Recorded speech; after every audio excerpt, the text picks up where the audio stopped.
तो लीजिए सुनिए नेम कुमार मांडले जी के स्वर में ये प्यारा सा पंथी गीत।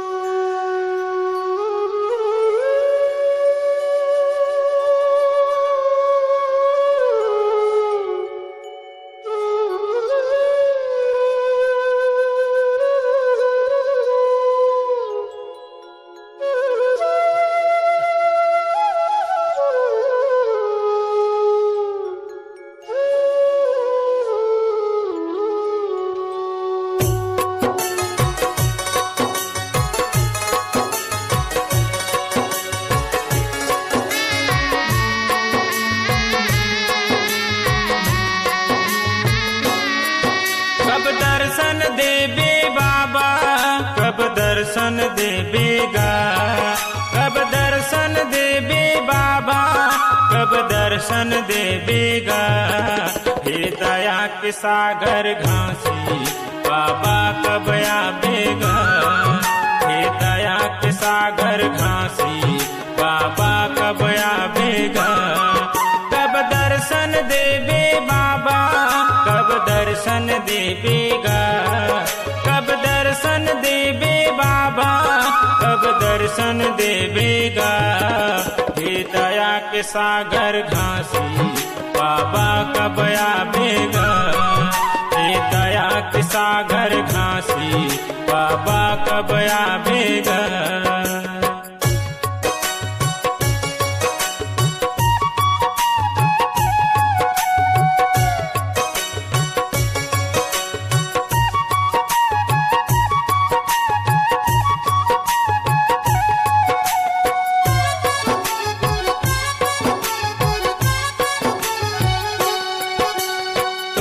चरण माथ नवाओ मोला झंत भुलावेगा। तोर दरस बर लगे है आशा ज्ञान के ज्योति जलावेगा। तोर दरस बर लगे है आशा ज्ञान के ज्योति जलावेगा। तोर चरण माथ नवाओ मोला झंत भुलावेगा। तोर दरस बर लगे है आशा ज्ञान की ज्योति जलावेगा। तोर दरस बर लगे है आशा ज्ञान की ज्योति जलावेगा। तोर द्वार खड़े हो बाबा आँख दरस दिखा देगा। तोर द्वार खड़े हो बाबा आँख दरस दिखा देगा। हे दया के सागर घासी बाबा कब आबेगा, हे दया के सागर घासी बाबा कब आबेगा। कब दर्शन देबे बाबा, कब दर्शन देबेगा, कब दर्शन देबे बाबा, कब दर्शन देबेगा। हे दया के सागर घासी बाबा कब आबेगा, हे दया के सागर घासी बाबा कब आबेगा।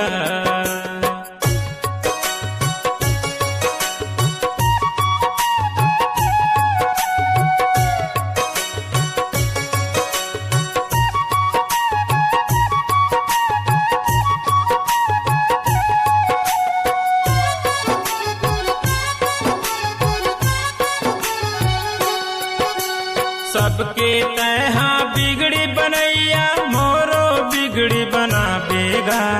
अंतस माते मोर विराज सतरस ताला दिखा देगा। अंतस माते मोर विराज सतरस ताला दिखावेगा। सबके तहा बिगड़ी बनैया मोरो बिगड़ी बनाबेगा। अंतस माते मोर विराज सतरस ताला दिखावेगा। अंतस माते मोर विराज सतरस ताला दिखावेगा। कब दरस दिखा के बाबा अंतस में विराज बिगा। कब दरस दिखा के बाबा अंतस में विराज लेगा। हे दया के सागर घासी बाबा कब आबेगा, हे दया के सागर घासी बाबा कब आबेगा।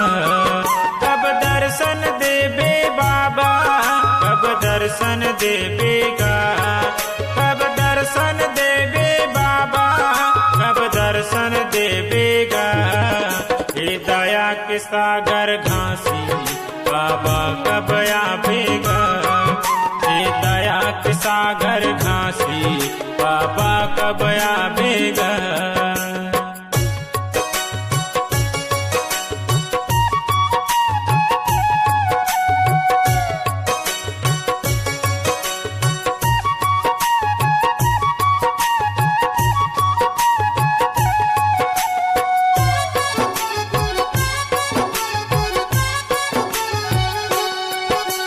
मांगे इच्छा पूरा कर दे, बिगड़े रास्ता बता देगा। दया के सागर कहीं है बाबा, चरण के धूल पाऊंगा। दया के सागर कहीं है बाबा, चरण के धूल पाऊंगा।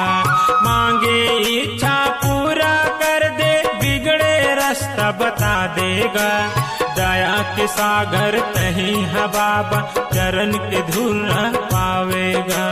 दया के सागर कहीं है बाबा, चरण के धूल पावेगा। कब दरस दिखा के बाबा अंतस में विराज बिगा, कब दरस दिखा के बाबा अंतस में विराज बिगा।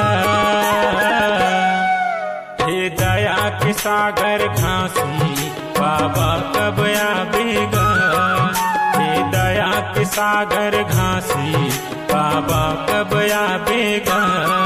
कब दर्शन देवे बाबा, कब दर्शन देवेगा, कब दर्शन देवे बाबा, कब दर्शन देवेगा।